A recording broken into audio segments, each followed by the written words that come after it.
Selamat pagi. Halo pemirsa TVR Parlemen, berjumpa lagi dalam program TVR 09.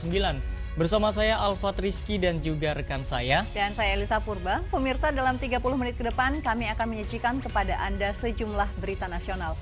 Khususnya dari sudut pandang DPR RI sebagai referensi Anda untuk memahami dinamika politik, hukum, ekonomi, sosial, dan budaya di Indonesia. Pemirsa TVR Parlemen, inilah TVR 09 selengkapnya.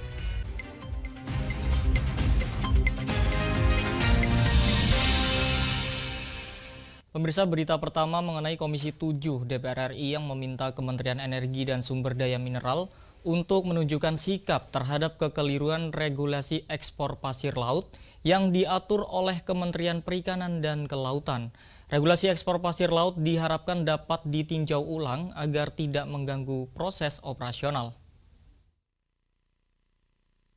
Pemerintah telah mencabut larangan ekspor pasir laut yang tertuang dalam PP nomor 26 tahun 2023 tentang pengelolaan hasil sedimentasi laut. Komisi 7 DPR RI menilai terdapat kekeliruan dalam regulasi tersebut dan perlu ditinjau kembali. Anggota Komisi 7 DPR RI Bambang Patijaya mengungkapkan ekspor pasir laut termasuk dalam aktivitas penambangan laut yang merupakan ranah Kementerian Energi dan Sumber Daya Mineral. Terdapat 4 hal yang menyangkut pemanfaatan laut, yakni sektor perikanan dikelola oleh KKP, sektor pariwisata dikelola Kementerian Pariwisata Ekonomi dan Kreatif, sektor penambangan laut diatur Kementerian ESDM, dan sektor perhubungan laut diatur Kementerian Perhubungan. Bahwa terbitnya PP 26 tahun 2023 ini merupakan satu kesesatan regulasi.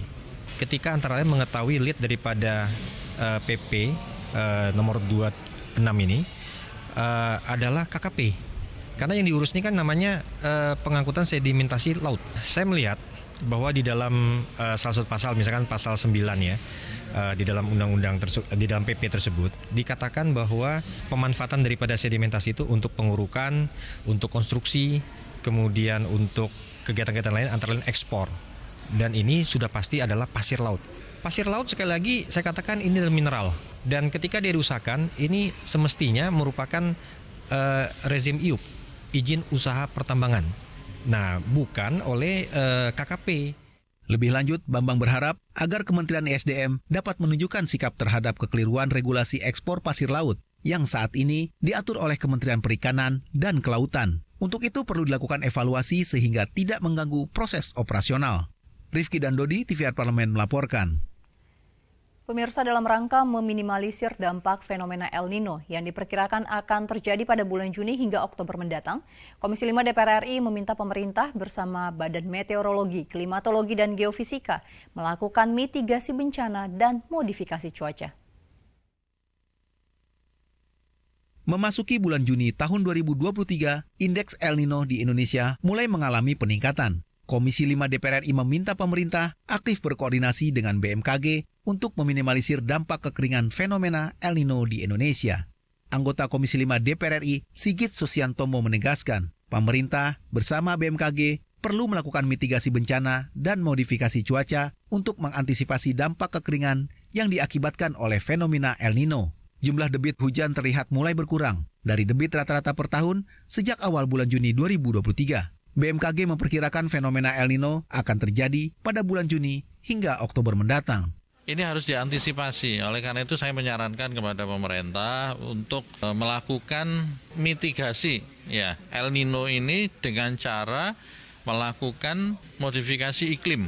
Apakah itu dengan hujan buatan ya, dan tentu kami berharap itu ada anggarannya, karena tadi Bu Kepala BMKG mengatakan bahwa anggarannya tidak di BMKG. Kami berharap agar pemerintah memastikan ya bahwa warning yang sudah disampaikan dengan baik oleh Bu Kepala BMKG itu bisa diantisipasi dan kemudian melakukan mitigasi semaksimal mungkin, termasuk diantaranya kalau perlu dengan modifikasi cuaca dan iklim itu tadi. Komisi 5 DPR RI berharap masyarakat tidak mengalami fase kekeringan yang berkepanjangan yang berdampak terhadap produktivitas pertanian di Indonesia. Modifikasi cuaca diharapkan dapat meminimalisir dampak dari fenomena El Nino. Adila dan Ridwan, TVR Parlemen melaporkan. Pemirsa, DPR RI mendorong pemerintah untuk meningkatkan sosialisasi dan edukasi terkait maraknya tindak pidana perdagangan orang ke luar negeri. Yap, dan informasi selengkapnya akan kami hadirkan usai jeda. Tetaplah di TVR 09.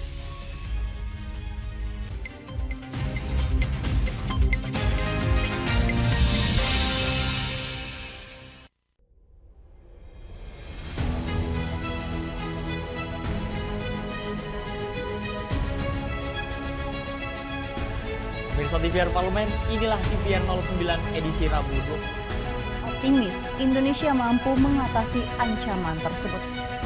Serangkaian peristiwa penting setiap hari di Indonesia. Kami pilihkan topik-topik terkini dengan menyajikan fakta yang dapat dipercaya.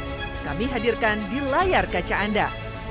Bukan hanya sekedar informasi, tapi menginspirasi bagi kita semua. TVR 09 hadir setiap Senin sampai Jumat pukul 9 pagi hanya di TVR Parlemen. Referensi berita untuk Indonesia. DPR RI memiliki fungsi diplomasi dalam menjalankan politik luar negeri sesuai dengan pasal 116 Undang-Undang MD3. Kontribusi aktif BKSAP DPR RI memainkan peranan penting dalam memenangkan persaingan global melalui IPU, IPA, IPPF, AIPA, dan PUIK. BKSAP memiliki komitmen yang tinggi dalam krisis kemanusiaan dunia. Fungsi diplomasi dijalankan untuk mendukung upaya pemerintah dalam melaksanakan politik luar negeri.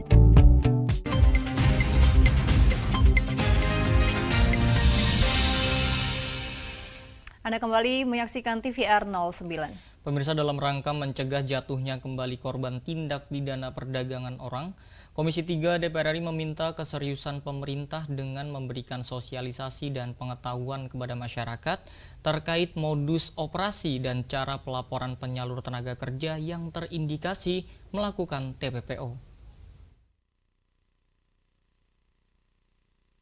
Anggota Komisi 3 DPR RI mendorong pemerintah untuk meningkatkan sosialisasi dan edukasi terkait maraknya tindak pidana perdagangan orang ke luar negeri dengan menyediakan kanal informasi yang dapat diakses masyarakat untuk melakukan pelaporan dan pengaduan terkait TPPO. Anggota Komisi 3 DPR RI Muhammad Nasir Jamil menyampaikan banyaknya WNI yang menjadi korban TPPO membuktikan bahwa pemerintah perlu memberikan sosialisasi dan edukasi kepada masyarakat secara masif tentang bahaya dan modus operandi tindak pidana perdagangan orang. Pemerintah perlu menyediakan sarana komunikasi untuk melaporkan adanya TPPO pada penyaluran tenaga kerja, tempat pengaduan korban, dan sebagai tempat untuk memperoleh informasi pekerjaan yang resmi, sehingga masyarakat tidak tertipu oleh tindak pidana perdagangan orang. Kemudian melakukan semacam sosialisasi dan edukasi.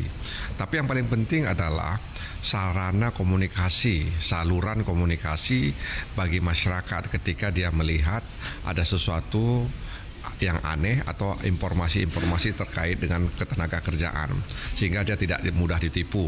Nah, itu yang hari ini sangat kurang. Jadi tidak ada sarana atau tidak ada channel, tidak ada saluran mereka untuk menyampaikan sesuatu ketika mereka berhadapan dengan hal-hal yang barangkali itu menggiurkan tapi sebenarnya adalah bahagian dari tindak pidana perdagangan orang. Dengan adanya saluran komunikasi tersebut, diharapkan dapat memberi pengetahuan bagi masyarakat terkait modus operandi dan cara pelaporan penyalur tenaga kerja yang terindikasi melakukan TPPO dan mencegah timbulnya korban selanjutnya. Ferdian Nurrahman, TVR Parlemen, melaporkan. Pemirsa, Badan Keahlian DPR RI menilai pentingnya pembaharuan sistem pengelolaan buku dalam revisi Undang-Undang Perbukuan agar esensi buku sebagai ilmu pengetahuan tetap dapat tersalurkan. Perubahan terhadap undang-undang tentang sistem perbukuan dinilai sangat penting untuk mengikuti perkembangan literasi, serta modernisasi dan digitalisasi terhadap buku. Badan Keahlian DPR RI menandatangani nota kesepahaman dengan Universitas Santo Paulus di Nusa Tenggara Timur demi mendukung revisi Undang-Undang Sistem Perbukuan melalui sumbangsih pemikiran. Kepala Badan Keahlian DPR RI, Innocentius Samsul, mengatakan, saat ini beberapa toko buku telah tutup karena tidak mampu mengikuti perkembangan zaman, sehingga perlu ada pembaruan dalam sistem pengelolaan buku, agar esensi buku sebagai sumber ilmu pengetahuan tetap dapat tersalurkan. Mau seperti apa sistem perbukuan kita ke depannya? Ini kita baru dengar berita ada toko buku yang ditutup. Nah, itu artinya kan di dalam undang-undang ini harus mengadopsi model baru dalam menyajikan buku atau pengelolaan bukunya secara keseluruhan, disesuaikan dengan kemajuan teknologi ya, sehingga esensi dari buku itu tetap ada. Esensinya adalah bagian dari literasi sebagai sumber ilmu pengetahuan bagi siswa, mahasiswa dan kelompok masyarakat pembelajar. Nah, jadi tanggung jawab dari negara adalah tetap menyajikan ilmu pengetahuan bagi masyarakat Indonesia. Itu sebenarnya.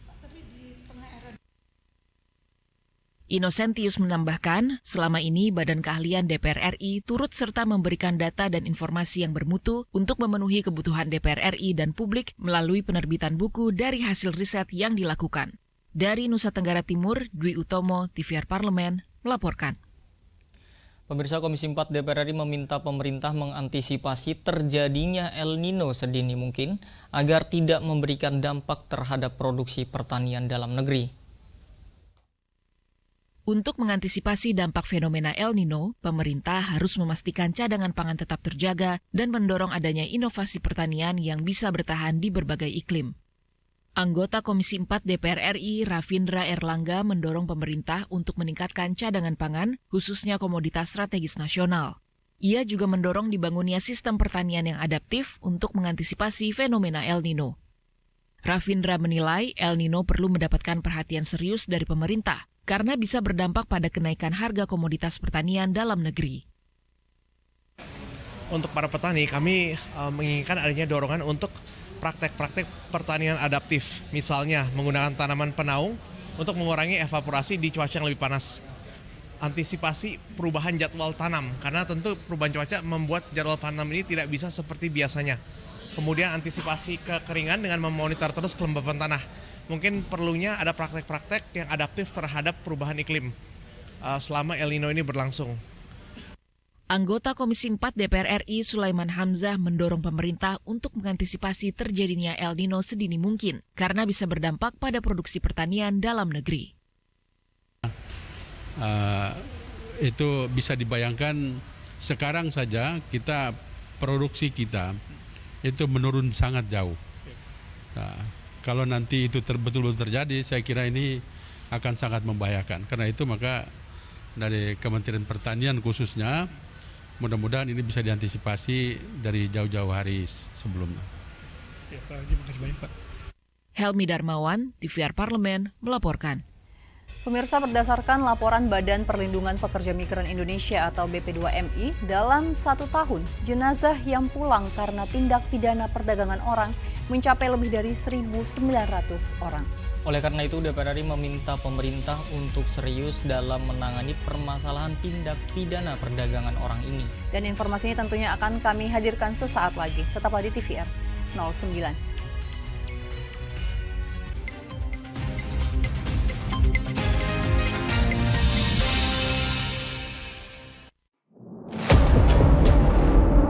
Sini ditambang. Konflik yang terjadi.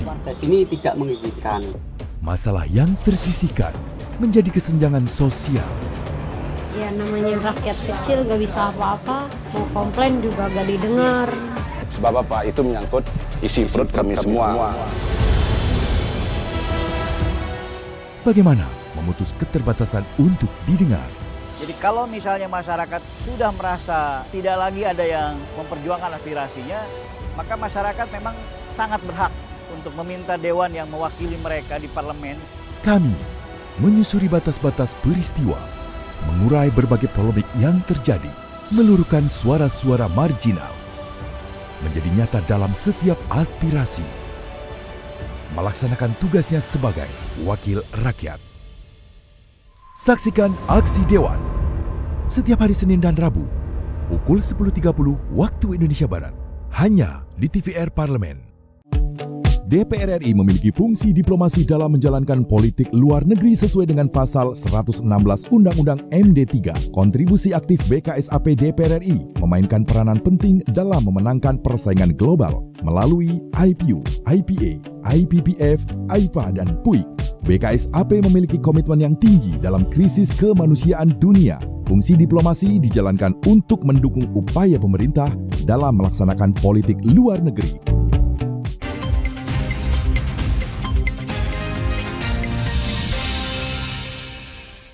Anda kembali di TVR 09. Pemirsa, janji-janji mendapatkan gaji yang besar menjadi salah satu penyebab masih tingginya minat pekerja migran Indonesia untuk bekerja di luar negeri. Yap, dan hal ini menjadi tantangan untuk upaya pemberantasan tindak pidana perdagangan orang atau TPPO. Oleh karena itu, DPR RI meminta keseriusan pemerintah dalam memberantas tindak pidana perdagangan orang dengan memberikan sosialisasi dan informasi bekerja di luar negeri secara akurat dan juga tepat. Dan pemirsa, berikut informasi selengkapnya yang telah kami himpun dalam segmen editorial parlemen untuk Anda.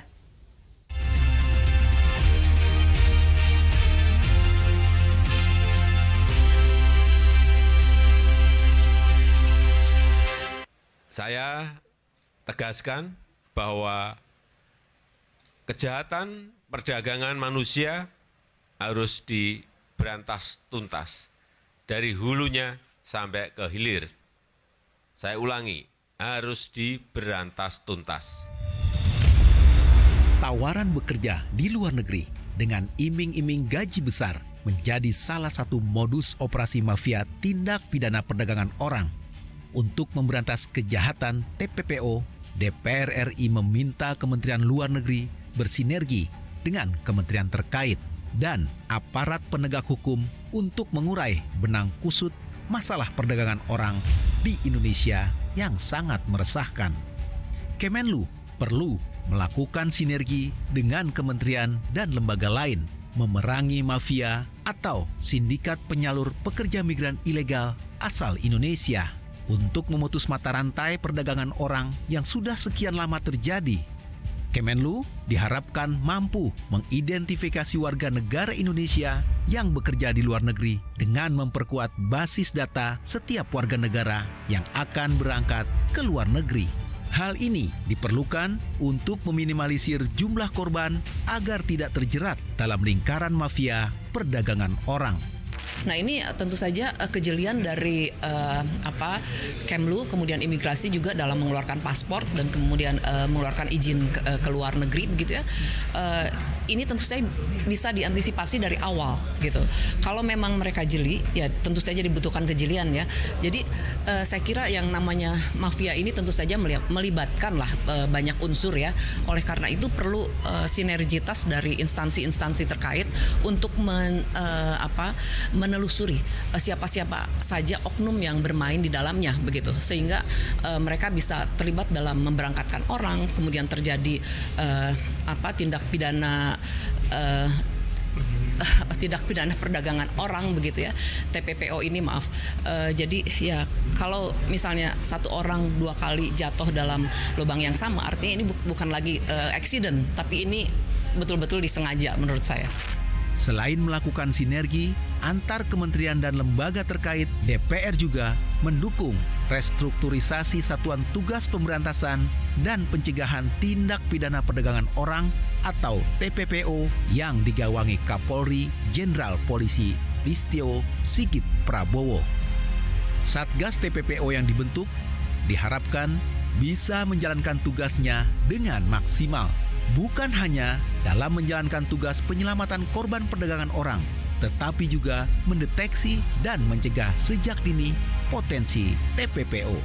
Satgas TPPO ini melaksanakan tugasnya adalah lebih banyak untuk kita mendeteksi dan kita mencegah dari awal. Itu yang penting. Jangan sampai sudah kejadian baru kita bekerja untuk mengatasi seperti pemadam kebakaran. Ini yang saya maksud, supaya Satgas ini dapat bekerja secara efektif. Kalau bisa dicegah dari dalam, tentu ini lebih baik. Kita harus serius menanganinya, tidak bermain-main soal ini. Jadi kalau ada aparat yang terlibat sekalipun, saya tidak berani mencontohkan ada aparat terlibat di dalamnya. Tapi kalau terdapat aparat terlibat, diberi tindakan yang tegas.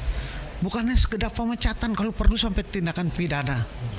Ada banyak faktor penyebab TPPO terus berulang di tengah masyarakat, khususnya menimpa masyarakat di daerah.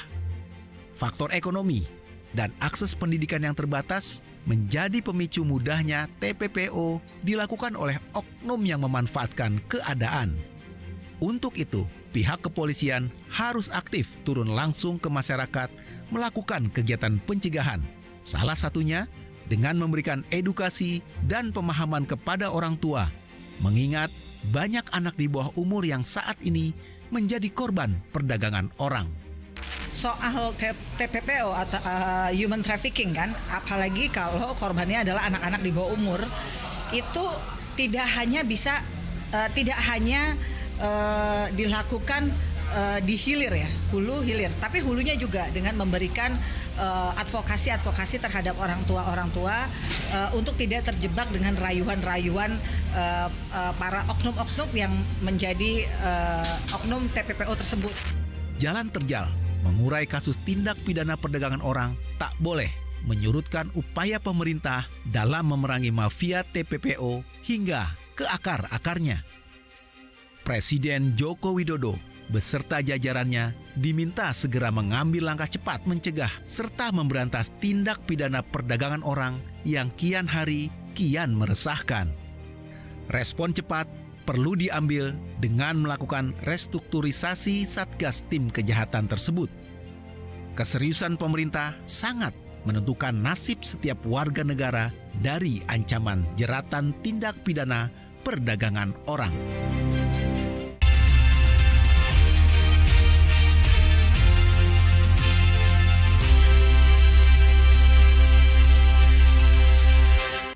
Pemirsa, demam Korea atau Korean Wave saat ini banyak sekali digandrungi oleh para remaja dan anak muda di dunia. Tidak terkecuali di Indonesia tentunya. Mulai dari musik, film, hingga jajanan kaki limanya alias street food.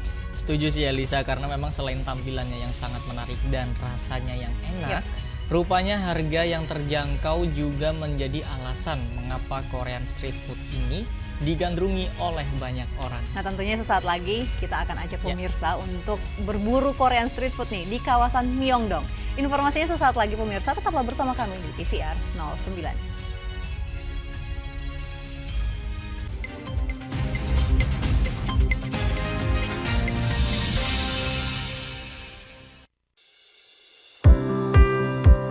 Mengenal tugas dan fungsi DPR RI. Dewan Perwakilan Rakyat atau DPR adalah lembaga negara yang mewakili aspirasi rakyat. Kehadiran DPR RI merupakan salah satu bukti bahwa Indonesia merupakan negara demokrasi.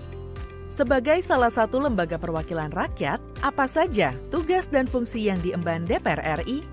Berdasarkan pasal 20A ayat 1 Undang-Undang Dasar 1945, DPR memiliki 3 fungsi, yakni fungsi legislasi, anggaran, dan pengawasan. Tugas dan wewenang DPR berbeda untuk setiap fungsinya.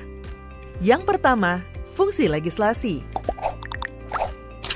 Menyusun program legislasi nasional atau prolegnas, menyusun dan membahas rancangan undang-undang, menerima rancangan undang-undang yang diajukan oleh DPD, membahas rancangan undang-undang yang diusulkan oleh Presiden ataupun DPD, menetapkan undang-undang bersama dengan Presiden, menyetujui atau tidak menyetujui peraturan pemerintah pengganti undang-undang yang diajukan oleh Presiden untuk ditetapkan menjadi undang-undang. Yang kedua, fungsi anggaran. Memberikan persetujuan atas rancangan undang-undang tentang APBN yang diajukan oleh Presiden. Memberikan persetujuan terhadap pemindahntanganan aset negara maupun terhadap perjanjian yang berdampak luas bagi kehidupan rakyat yang terkait dengan beban keuangan negara. Menindaklanjuti hasil pemeriksaan atas pengelolaan dan tanggung jawab keuangan negara yang disampaikan oleh BPK. Memperhatikan pertimbangan DPD atas rancangan undang-undang tentang APBN dan rancangan undang-undang terkait pajak, pendidikan, dan agama. Yang ketiga, fungsi pengawasan. Fungsi pengawasan, DPR bertugas melakukan pengawasan terhadap pelaksanaan Undang-Undang APBN dan kebijakan pemerintah, serta membahas dan menindaklanjuti hasil pengawasan yang disampaikan oleh DPD. Demikian penjelasan tentang tugas dan fungsi DPR menurut Undang-Undang. Informasi ini dipersembahkan oleh TV dan Radio Parlemen, Biro Pemberitaan Parlemen, dan Sekretariat Jenderal DPR RI.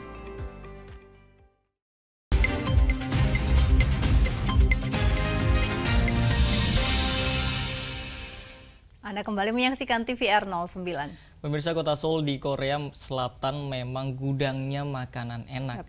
Selain restoran, kuliner khas yang dijajakan pedagang kaki lima juga tidak boleh kelewatan nih pemirsa untuk dicicipi. Ya, betul. Dan salah satu tempat yang harus pemirsa datangi kalau sedang berburu street food di Seoul adalah kawasan Myeongdong. Nah pemirsa, kawasan Myeongdong ini nggak pernah sepi untuk dikunjungi oleh wisatawan. Baik orang Korea sendiri, apalagi oleh turis mancanegara yang penasaran akan kelezatan jajanan kaki limanya.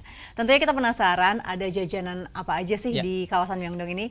Langsung aja pemirsa, berikut adalah jajanan favorit di Myeongdong yang kita ulas dalam segmen Intips, informasi dan tips untuk Anda.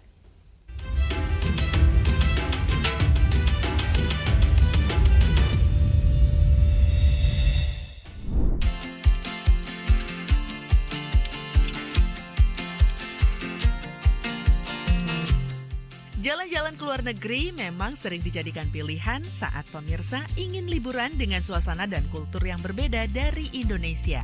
Budaya dan tata kelola suatu negara yang berbeda-beda tentunya akan memberikan kesan yang berbeda pula setiap kali pemirsa mengunjungi berbagai negara.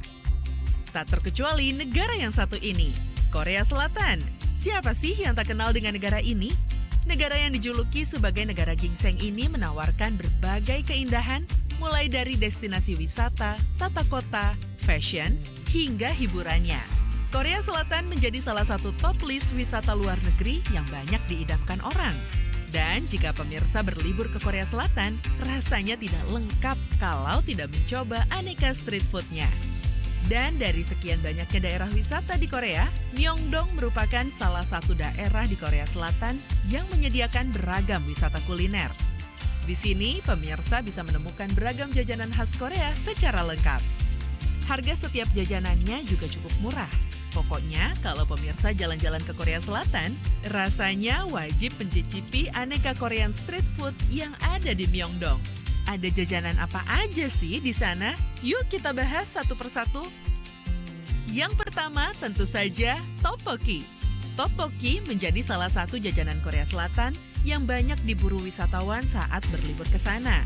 Hal ini karena jajanan satu ini sering muncul di drama Korea. Untuk para pemirsa pencinta drama Korea, tentu kurang afdol jika berkunjung ke Korea tanpa mencicipi tteokbokki ini. Sebelum pemirsa mencoba tteokbokki, kira-kira pemirsa sudah tahu belum sih bahan utama jajanan ini? Tteokbokki terbuat dari kue beras yang cara masaknya dipadukan dengan bumbu khas Korea, yaitu gochujang atau pasta cabai, yang memiliki kombinasi rasa pedas dan manis. Saking populernya, jajanan ini sudah tersedia di berbagai negara dalam kemasan instan, termasuk di Indonesia loh. Namun, mencoba langsung tteokbokki dari negara asalnya tentunya akan memberikan sensasi yang berbeda. Yang kedua ada dakgochi. Nggak hanya di Indonesia, ternyata sate ayam juga ada di Korea loh. Dakgochi atau sate ayam ala Korea Selatan pas untuk kamu pencinta olahan ayam. Di Myeongdong, dakgochi banyak dijajakan di kaki lima sebagai camilan. Dakgochi sendiri memiliki dua varian rasa, yakni bumbu saus manis dan saus pedas. Langsung saja, kalau pemirsa ingin menikmati dakgochi, siapkan saja uang sebesar 2.000 won atau Rp24.000 saja untuk satu tusuknya. Sama seperti di Indonesia, masyarakat Korea terutama Myeongdong gemar banget loh jajan gorengan. Di Korea, gorengan biasa disebut dengan twigim. Sebagian besar pedagang kaki lima di Myeongdong pasti menjual panganan satu ini. Twigim umumnya terbuat dari terong, cumi, udang, wortel, ubi, bahkan cabai hijau yang dicelup ke dalam adonan tepung kemudian digoreng. Wah, mirip dengan gorengannya orang Indonesia ya. Tapi yang membedakan dengan gorengan di Indonesia adalah twigim biasa disantap dengan tambahan saus kacang atau saus tteokbokki. Jajanan berikutnya yang wajib banget pemirsa coba saat ada di Myeongdong adalah hotdog. Sekilas pengucapan hotdog mungkin mirip dengan hotdog. Eits, tapi jangan salah, hotdog dan hotdog ini penganan yang berbeda jauh loh. Hotdog dan hotdog ini penganan yang berbeda jauh loh. Hotdog adalah pancake khas Korea yang di dalamnya terdapat isian gula, madu, kacang, ataupun sirup. Kue ini identik dengan musim dingin karena orang Korea biasanya menikmati hotdog hangat ketika cuaca sedang dingin. Di kawasan street food Myeongdong, hotdog bisa kamu nikmati dengan harga mulai 1.500 won atau Rp17.000 saja. Yangnyeom Chicken atau nama lain dari Korean Fried Chicken merupakan salah satu kudapan Korea yang mendunia. Saat membeli jajanan ini, pemirsa bisa pilih antara Korean Fried Chicken saja atau dicampur dengan tteokbokki. Sebelum disajikan, ayam goreng diguyur oleh saus pedas manis dengan potongan ayam yang pas untuk sekali lahap. Menu ini tentunya sangat praktis untuk dinikmati sambil jalan kaki menuju stand makanan selanjutnya di kawasan Myeongdong. Nah, kalau jajanan satu ini jelas nggak ada di Indonesia. Namanya Gyeranpang. Mungkin sebagian dari pemirsa belum familiar dengan penganan satu ini. Tak seterkenal kimbap dan tteokbokki. Bukan berarti egg bread ala Korea ini sedikit orang yang suka loh. Roti khas Korea Selatan ini memiliki tekstur lembut seperti cheesecake dan rasa yang manis. Yang jadi pembeda antara egg bread dan Gyeranpang ini adalah topping telur utuh yang dimasak setengah matang. Tekstur telur yang creamy itulah yang membuat rasa Gyeranpang jadi juara. Untuk satu potong Gyeranpang dengan bermacam isian, pemirsa hanya perlu membayar sebesar 2.000 won atau Rp24.000. Murah meriah kan? Kalau Indonesia punya bihun, Korea Selatan punya japchae. Japchae adalah olahan mie yang terbuat dari tepung ubi jalar. Japchae biasanya diolah dengan berbagai jenis sayuran dan daging sapi. Makanan ini termasuk salah satu jenis banchan atau makanan pendamping yang dapat dimakan sebagai lauk, terutama dalam pesta atau acara khusus di Korea Selatan. Selain makanan khas Korea, di kawasan Myeongdong juga menjajakan jajanan dari negara lain loh. Salah satunya takoyaki. Takoyaki adalah makanan atau cemilan yang berasal dari Jepang, tepatnya di daerah Kansai. Cemilan ini berbentuk bola yang terbuat dari adonan tepung terigu yang diisi dengan potongan gurita.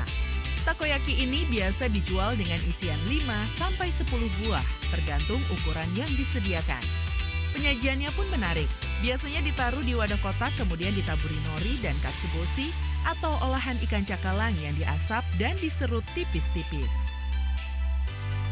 Tak hanya dari Asia Timur, kawasan street food Myeongdong juga menjual jajanan khas Timur Tengah yang mendunia. Apalagi kalau bukan kebab.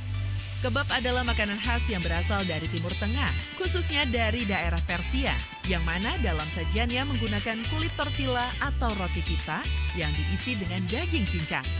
Tak hanya daging cincang, kebab juga diisi dengan sayuran, saus, ataupun filling lainnya. Di daerah asalnya, makanan ini menggunakan bahan utama daging kambing yang digoreng ataupun dipanggang. Sekilas, makanan ini nampak seperti burger atau hotdog khas Amerika. Namun, perbedaannya terletak pada penyajiannya dan juga dagingnya yang diracik dengan rempah khusus. Wow, belum kesana saja, rasanya sudah kenyang ya pemirsa. Ternyata banyak sekali jajanan pinggir jalan yang dijajakan di kawasan Myeongdong. Sampai kita bingung mau pilih yang mana, karena semuanya menggugah selera. Selain jajanan yang sudah disebutkan tadi, masih ada puluhan kuliner lain yang bisa pemirsa temukan di sana loh. Kalau ada kesempatan jalan-jalan ke Myeongdong, kira-kira pemirsa mau jajan apa nih? Sampai jumpa lagi di Intips berikutnya.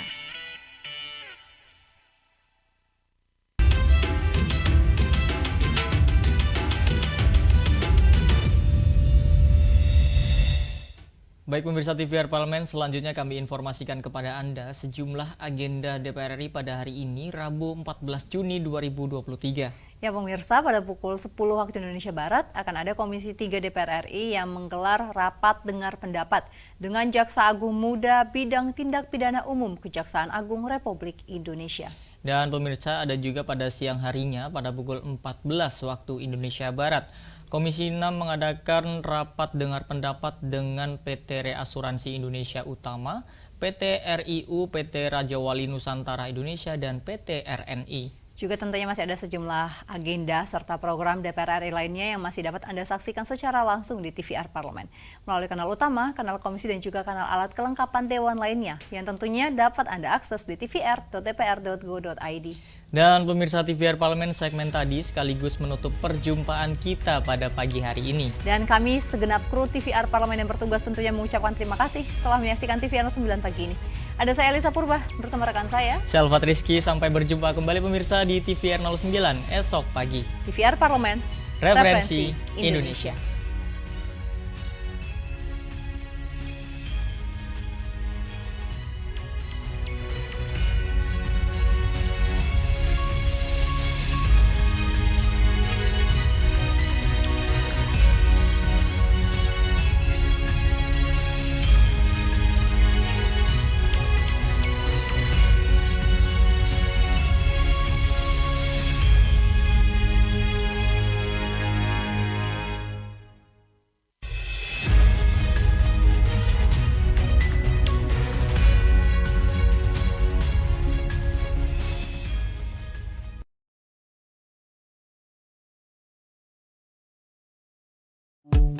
DPR RI memiliki fungsi diplomasi dalam menjalankan politik luar negeri sesuai dengan